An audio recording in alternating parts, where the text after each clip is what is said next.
Hey everyone, had a question. I'll read it out. Can you please do a podcast on fate and destiny seen from the perspective of learning versus the impulse of life being lived?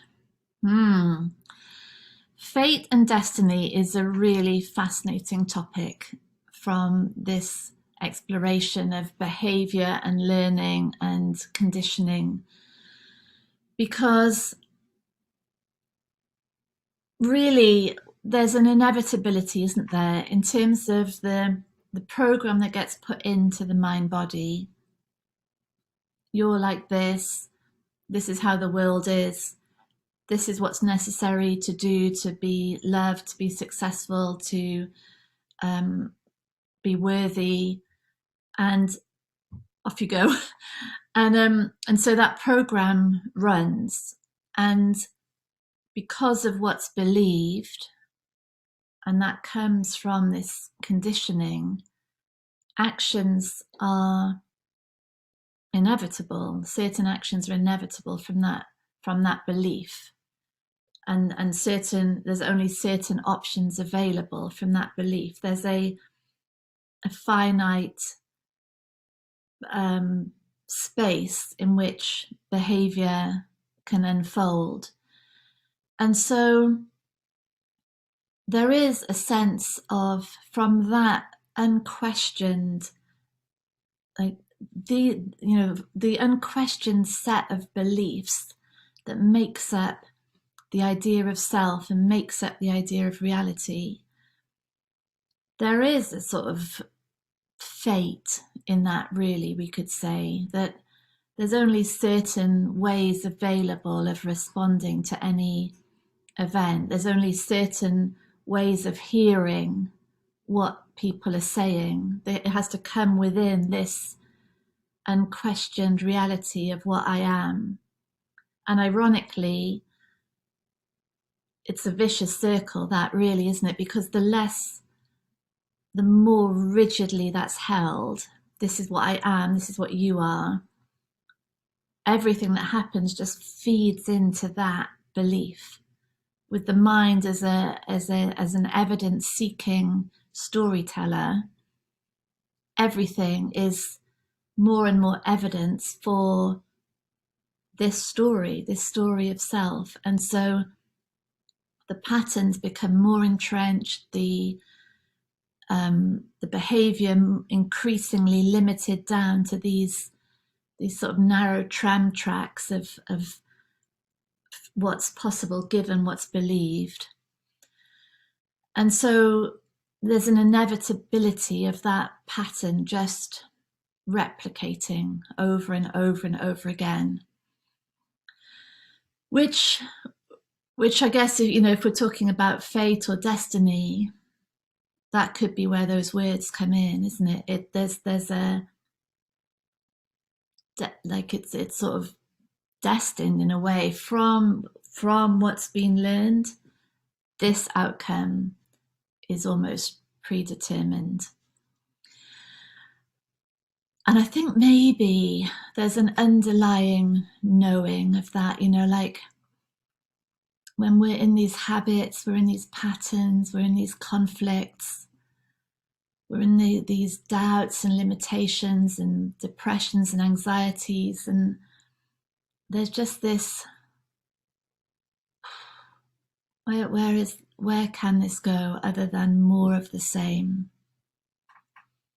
Like this sort of sense there's not enough alcohol in the world to numb, eventually numb what we're trying to numb. There's not enough people to have rows with to maintain this constant jangling, insecure self. Just like sort of spreads out in front of us. This, where this pattern goes, is just only more of the same. And it seems to me that perhaps is what brings people to an exploration of what's true, because just starts to become clear that there's no light at the end of that tunnel. there's just more of the same. Can't get anywhere through that replication, constant replication of the story of me and them and you. It's just more of the same. And then in comes a conversation about what's true, what's real. And this is where it gets really fascinating then, because that behavior, those habits, the conflicts, the stress, the exhaustion, the limitation, the replicating patterns start then to become a mirror back into what's been believed. And that mirror back now that we understand the role of suffering to reveal the mirror of it all, really, the mirror back is saying, this is the conditioning, this is the belief, this is the understanding of self and reality that is driving this behavior, that is creating these outcomes, that is literally creating this reality. Is it true? Is the suffering coming from something that is absolutely true? And when we hold when any belief is held up to the light, it has no solidity.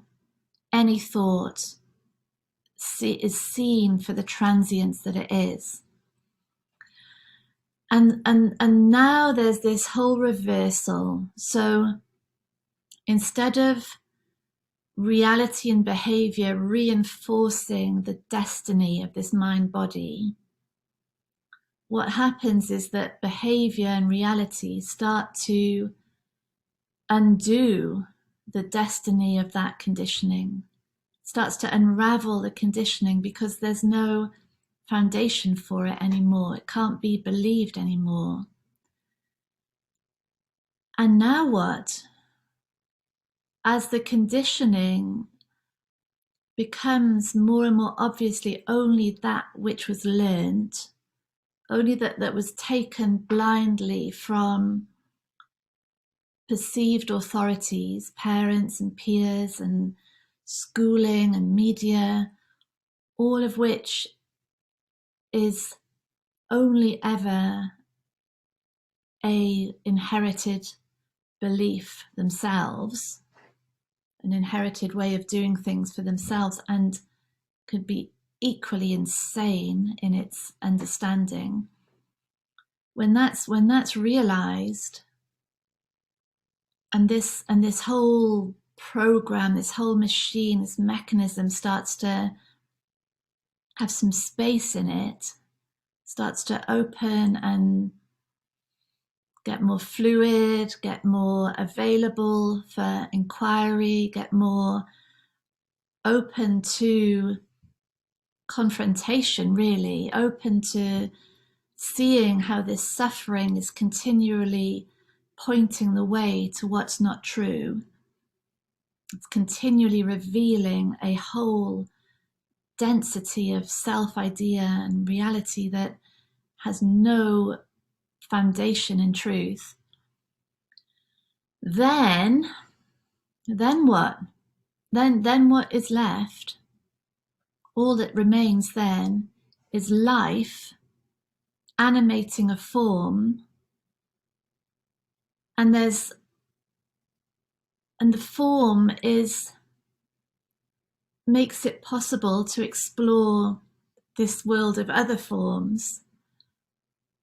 And from this open perspective, this space, really, an increasingly available space of pure presence, pure beingness, and integration. It's not even integration, because it's seamless. There's no me and them, no me and you. It's just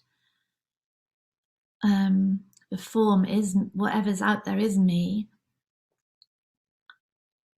Anything is possible in that place. anything can be heard, any doors can be opened. There's infinite potential in that space. And then what happens, I think it seems, is that combination, that magical combination of the animating life that we are, localizing in this unique form, this absolutely unique form of me, you, that has this treasure chest of experience and knowledge and conversations that have been had and events and circumstances. It has this treasure chest that furnishes the expression of life in the form. It's totally unique. And there seems to be, like, maybe there's even a destiny to that.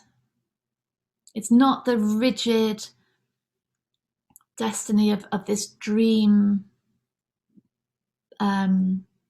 cage, continually replicating limitation, continually pulling in evidence for the limited self. It's not that. It's not that sort of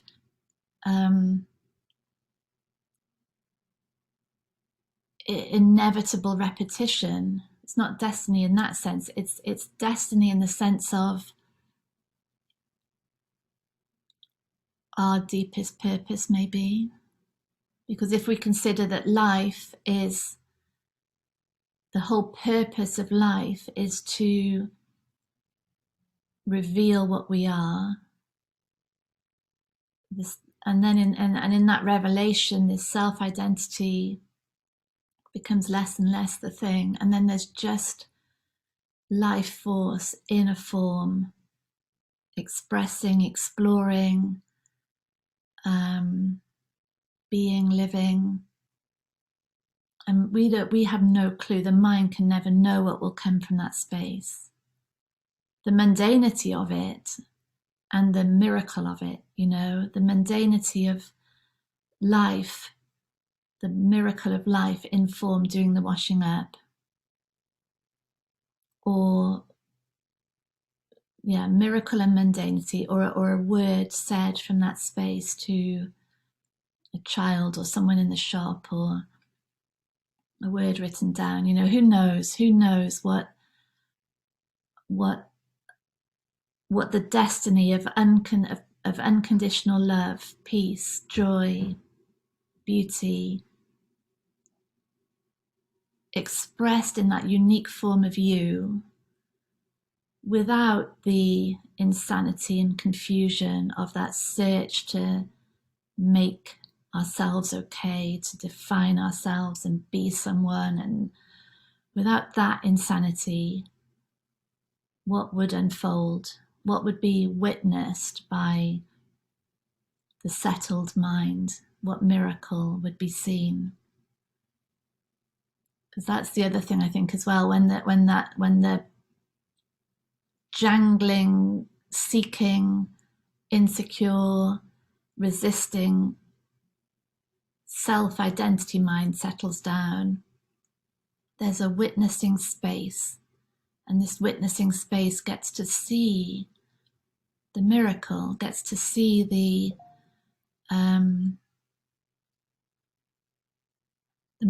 marvel of life in form. And that's maybe the destiny, in a way, like the unfathomable, unpredictable, unknowable destiny of this life in that unique form that you are. Yeah, cool, isn't it? Thank you, everyone. So much love. Bye.